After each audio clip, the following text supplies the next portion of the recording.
everybody, welcome back to Home Savvy Tech. In this video, I'm going to talk to you about the Amaran COB 100X which I recently purchased. To give you a little bit of the context, I usually shoot most of my videos with a combination of natural daylight, a small LED panel, a ring light and some ordinary everyday LED bulbs.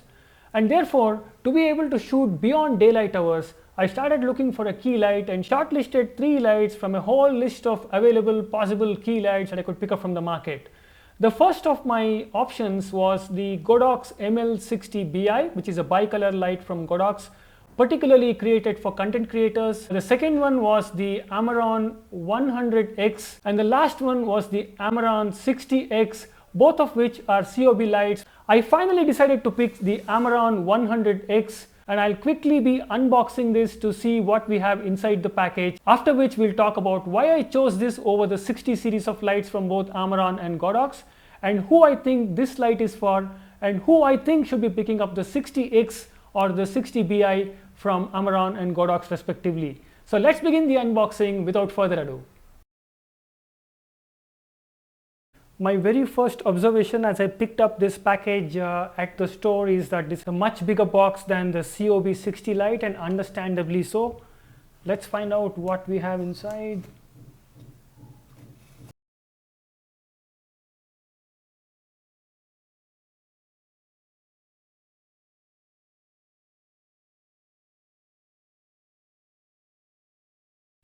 So in summary, these are the things that are part of the package.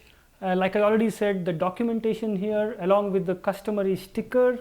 You have the power brick and the power cord, the reflector, which I am quite impressed with as far as the size is concerned, and then the Amaran 100X itself, which is heavy, sturdy and feels well built too as far as the price point at which it comes is concerned.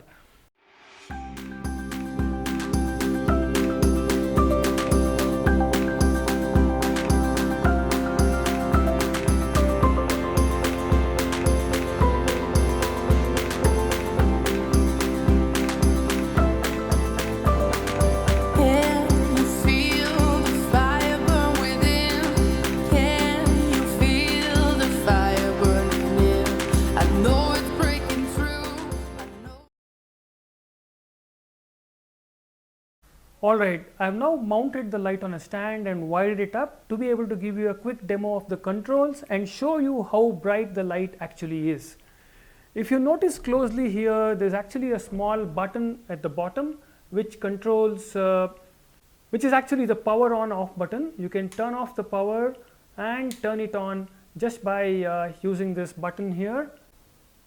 And then you have 2 dials at the back which are used to control the temperature and the intensity respectively, and then there's a small button here which allows you to connect the light with the Sidus Link app using Bluetooth.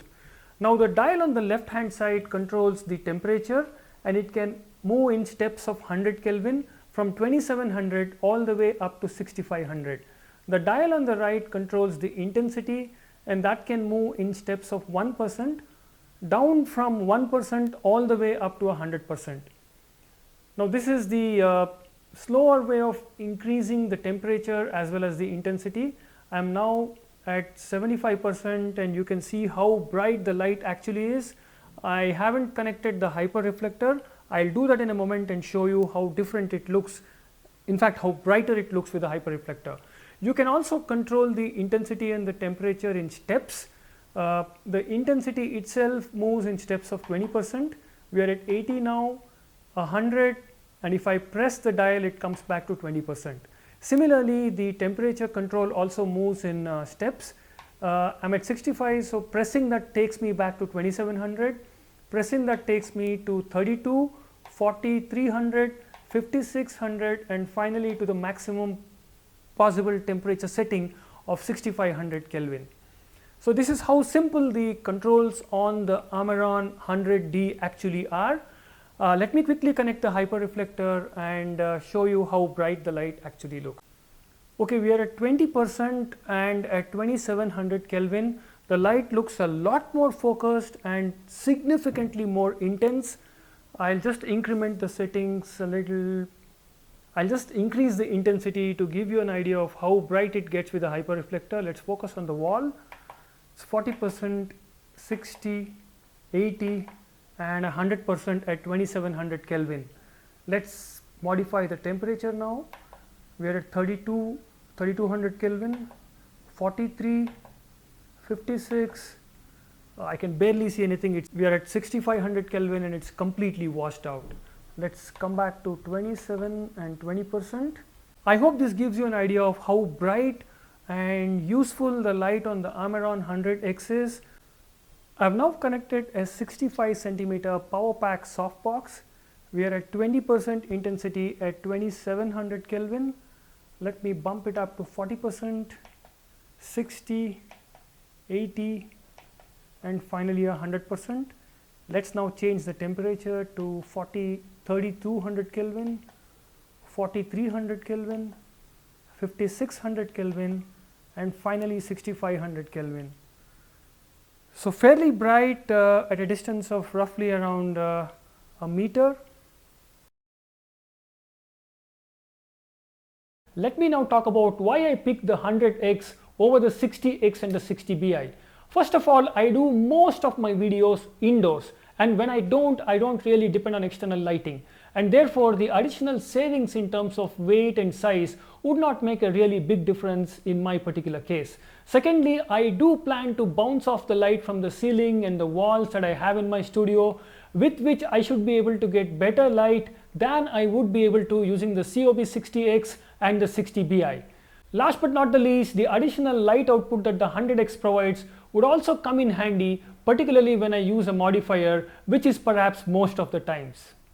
Now coming to who I think the 100X is for, I think for anybody who is mostly doing YouTube videos well within the confines of a studio, is not looking for ultra portability and will be able to survive without batteries, the 100X is a brilliant starting point. So who do I think are these 60 series of lights better suited for?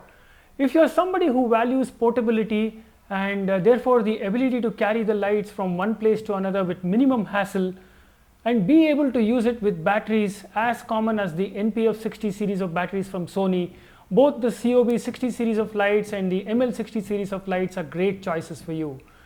Now between the Amaran and the Godox, I would recommend the Godox if you already have proprietary accessories from Godox which you can continue to use, as well as have a really nice bag that Godox provides along with the ML60 series of lights. I would recommend that you pick the Amaran COB 60 series of lights if having a native Bowens mount capability is something that's important for you, or if you prefer to use the amazing Sidus Link app. In either case, both of the lights offer somewhat similar capabilities in terms of their output and should be able to cater to all of your portability needs, as well as provide a pretty decent amount of light, especially when shooting on location. Interestingly, Godox has recently announced the ML30 series of lights, which take portability to an altogether new level. They also come with a very interesting silicon set of modifiers with which shooting in very small spaces and shooting in places where it's difficult to carry large soft boxes should become an easy breezy affair. So that's pretty much what I have in today's review. Hopefully it gave you some idea of why I picked the 100X and what you should be picking if you're yourself looking for a key light, small studio or your content creation needs.